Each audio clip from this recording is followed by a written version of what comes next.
Nauwi sa trahedya ang gitgitan at habulan ng isang kotse at motorsiklo sa barangay Zapote sa Las Piñas. Ang banggaan, sinadya raw ng driver ng kotse dahil hinablot umano ng rider ang kanyang cellphone.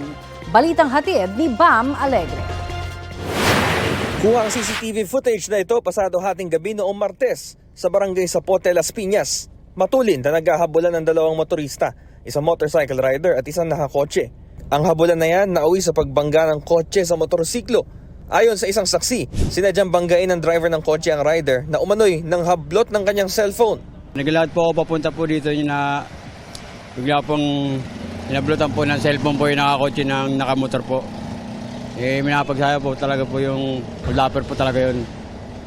Marami na po talagang inablotan po ng cellphone yun.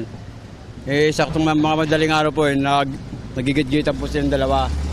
Ang rider nag-agaw buhay raw habang nasa bangketa at namatay kalaunan ayon sa kumpirmasyon ng isa pa ring saksi.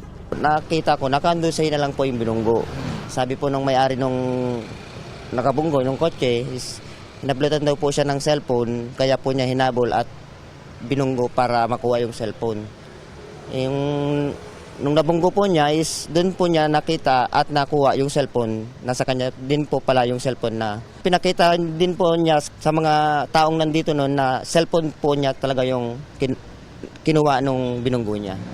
Ang driver ng kotse sumuko sa mga otoridad matapos ang pangyayari at nasa kustodiyan na ng mga pulis. Tumanggi magpaunlak ng panayamang pulisya kaugnay nito habang nagsasanggawa ng investigasyon. Bam Alegre, nagbabalita para sa GMA Integrated News.